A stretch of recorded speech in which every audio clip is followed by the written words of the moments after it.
bit of new growth here, almost up to my waistline.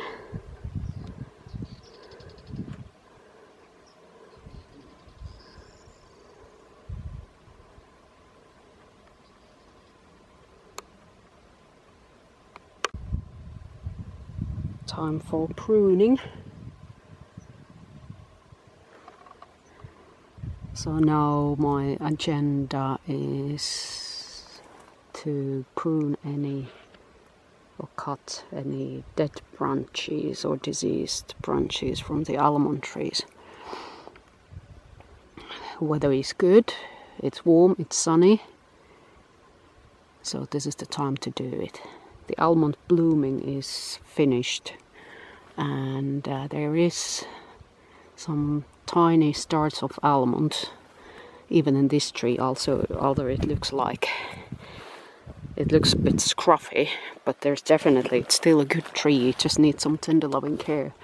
But like here, there is already beautiful little almonds coming up. So what I need to do is I need to cut out branches like this. Dry dead ones growing here inside. And if there is any branches like crossing each other that they are giving too much shade, they should be cut as well. And like this one here is also dead. It's trying to grow some new shoots, but they will not get to the point of producing any almonds. So yeah, I'm trying to select the trees. I mean, I can't do it all now because we have loads of almond trees. But I'm trying to select the ones which clearly have new almonds, young almonds already growing. To kind of enforce the growth for towards the summer, and then hopefully getting some harvest at the end of August, early September.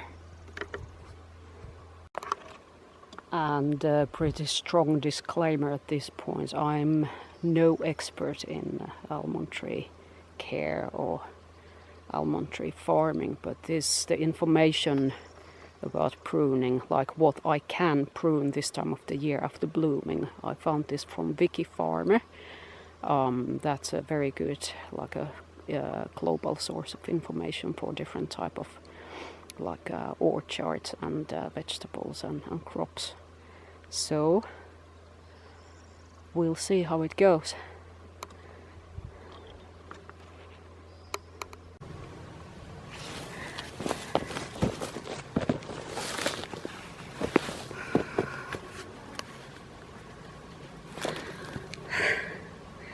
It's quite hot here actually. I think it's like 20 degrees, 21, but it feels like 25, 24. So sleeveless when working outside. But this almond tree here, this is a good example. Like, it has a lot of new almonds growing on the top. At the bottom here, there's a lot of dead branches. So that's what I'm trying to do, cut away. And there is also one branch which is like, it's broken, it's like a split. So somehow I need to try to cut it down. I'm not sure, can I cut it with the pruning tool, or do I need to take a saw to saw it down? Well, let's see.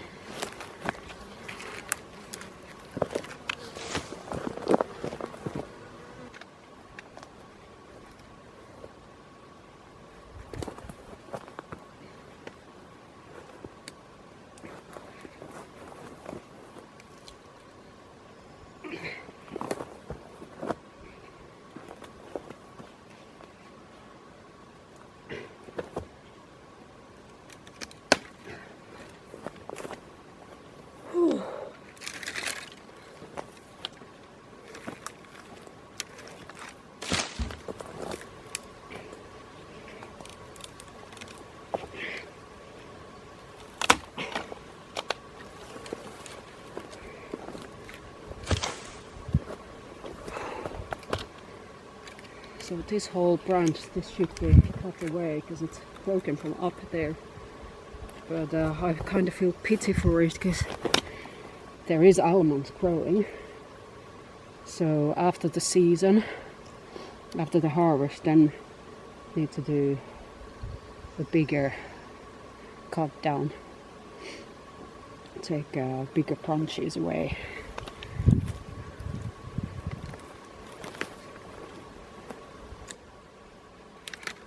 Ow.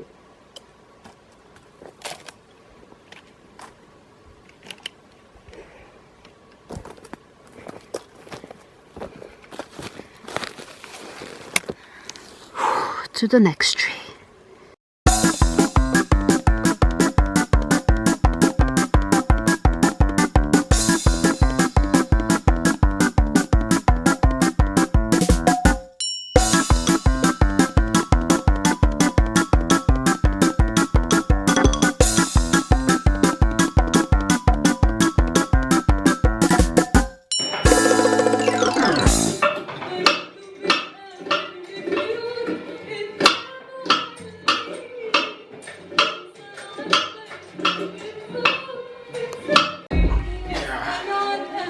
Ew. Oh! Dripping.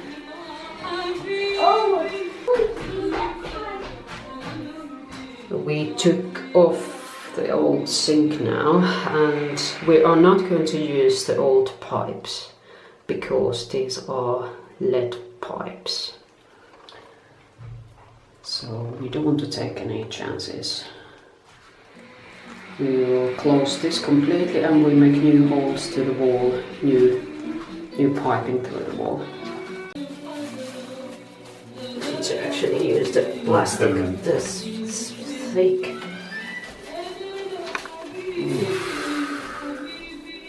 Okay, I should have wet the brush, that was a mistake.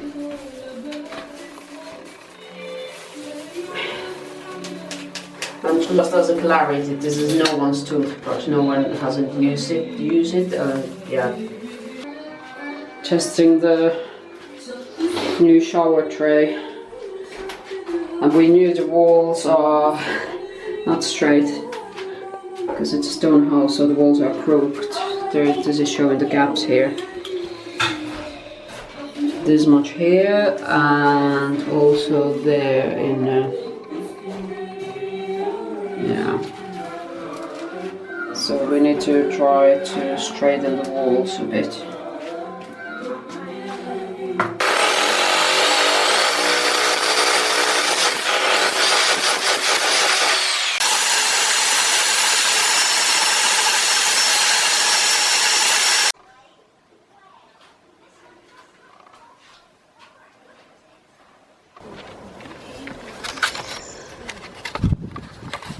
The latest DIY project is here. This small palette. I'm going to make this as a, give it a little makeover to use it as a firewood stand. Like a nice little rustic one. The size is perfect. It just needs some sanding and some paint, and then I'm going to use some rope, natural jute rope, to tie around the legs there, so it will look nice and rustic.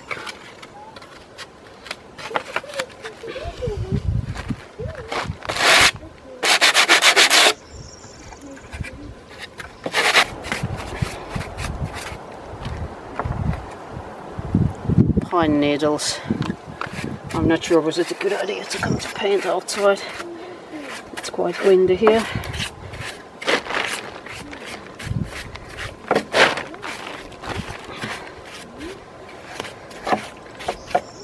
But now there is no space to paint inside the house because we have the toilet renovation there. Okay.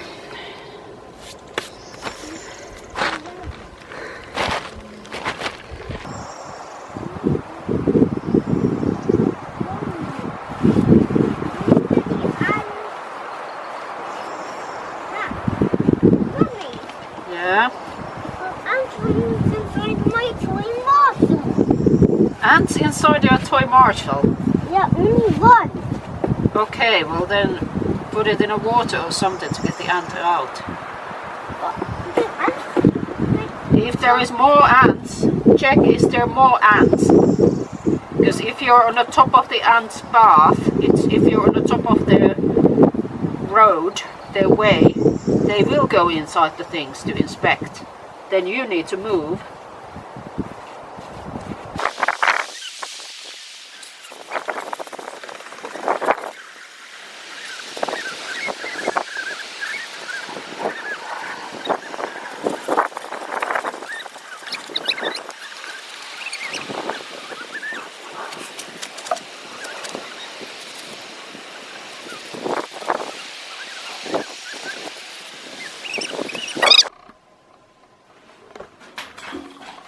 Progress of the day one of the great bathroom renovation. So this is going to be under the shower tray.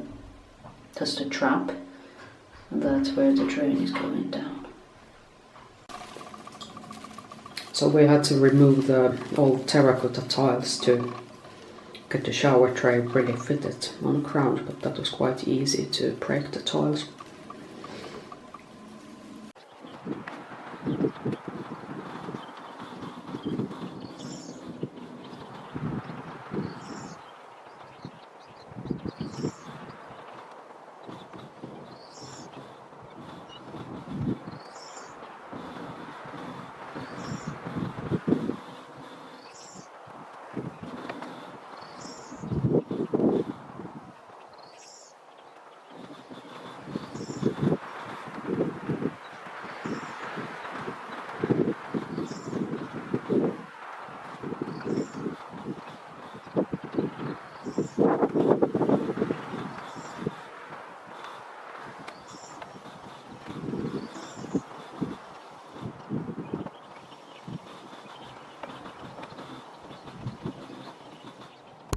So I wanted to take another look into this little garden space, garden slot, the patch which I cleared back in November.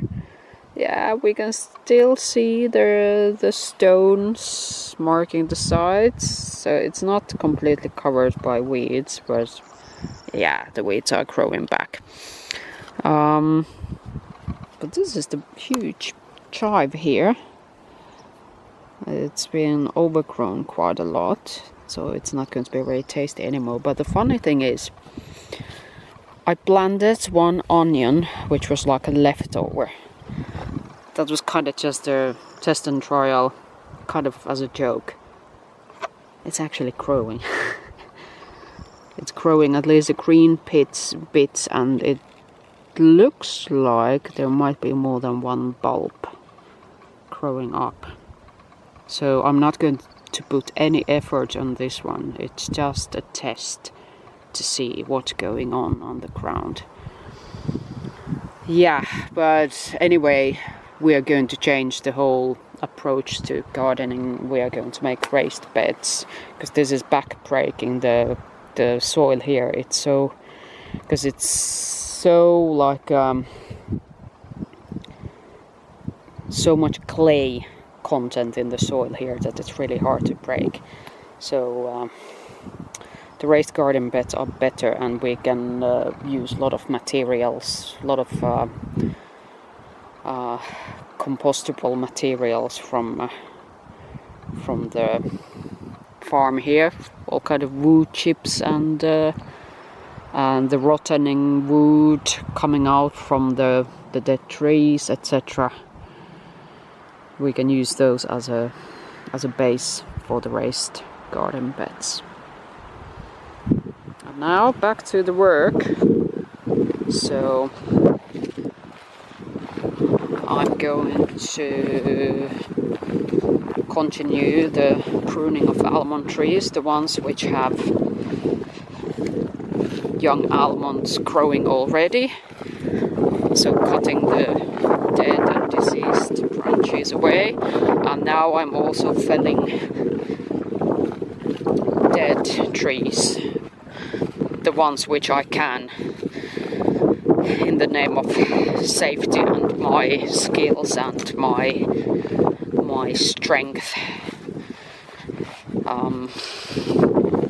Because our chainsaw, it's, I don't know, because it's battery operated, it just feels like it doesn't have as much kick as like a traditional chainsaw which uses fuel. I think there is, by the way, chives as well here. This looks like, yeah, definitely chives. But yeah, there is already. This is probably cut a bit too low. Should cut higher because at some point we need to pull out the stumps as well, and there needs to be enough room for tying the chain or rope or whatever we are going to use. But I want to show interesting thing in the tree stump. So there is these little white marks here. This is actually where there's been some kind of maggots or larvae or whatever, pests, making their homes inside the tree. I see these markings in many of the tree stumps and the trees which I cut down. So yeah, definitely time to say goodbye. Today Ahmed did the flooring.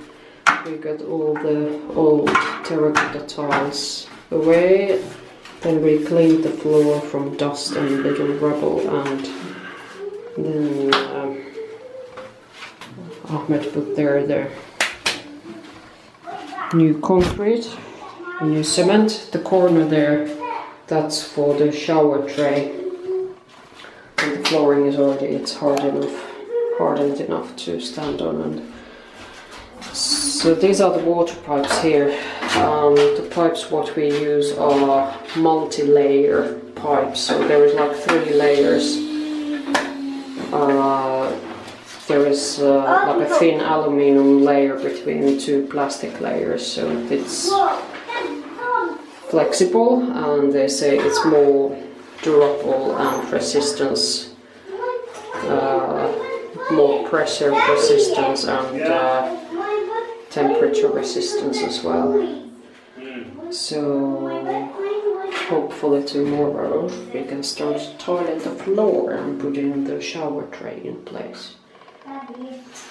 And another project, part of the bathroom toilet renovation, is the door here. The door here. So we think this is made in measure, because the door frame, it's really low. The whole bathroom, it's really low. So we are just kind of trying to fix this, make it better. I start by cleaning, and now I'm sanding it, because it feels super rough, like it feels that you get splints in the fingers if you ever touch it. And then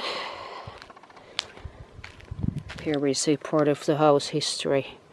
There used to be rodents, mice, rat coming in from the toilet. Because when the toilet was dry, there was like when the toilet wasn't in use, it was all dry, and from the toilet pit they could just climb up the pipe, and they were chewing their way through the door.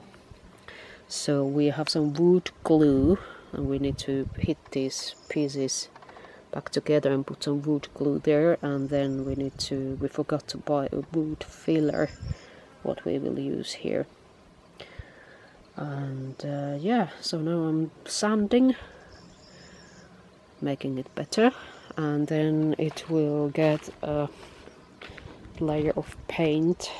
We forgot to buy the wood paint, I don't want to use any other type of paint for this door. That has to be wood paint. The DIY fire log holder is a different story. As an original feature, we will keep this old door handle. It looks actually quite nice because it's black. It's going to look good on a white door. Fitting the new toilet bowl. I have to say the white looks so much better than that dirty old whatever powder pink. I don't know what even that color was, but we have troubles in fitting this in because the wall is not straight and we had difficulties to find a toilet bowl with right dimensions to fit the pipe to the sewage hole.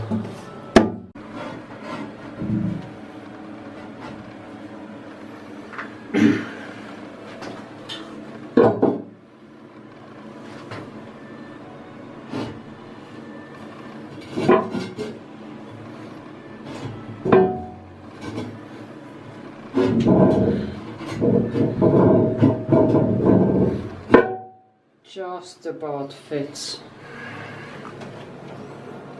Just tiny little more to align the cistern hole with the yes. Yep.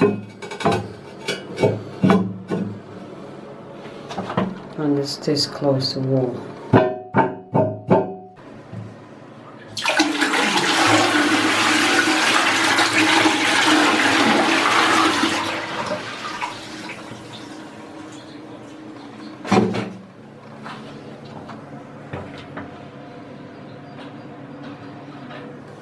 No leaks?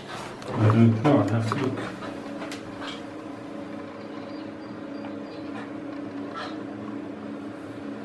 Looks like no. Perfect.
Here we are, all the tiles are in place.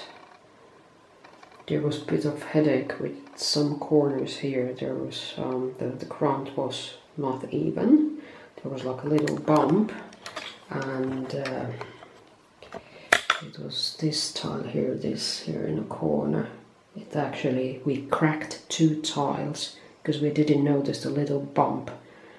But as soon as that was chiseled away, it set all nicely there. So now they are all set in place. Shower tray is in place and tiles are in place. There was another crack there where there is the drain pipe for from the hand washing for the sink, but that's, we don't care about that crack because the sink cabinet is going to hide that one. Next up is to put the toilet in place, and I think that's all what we can do now on this visit. We don't have time to do more now, and we still need to decide the type of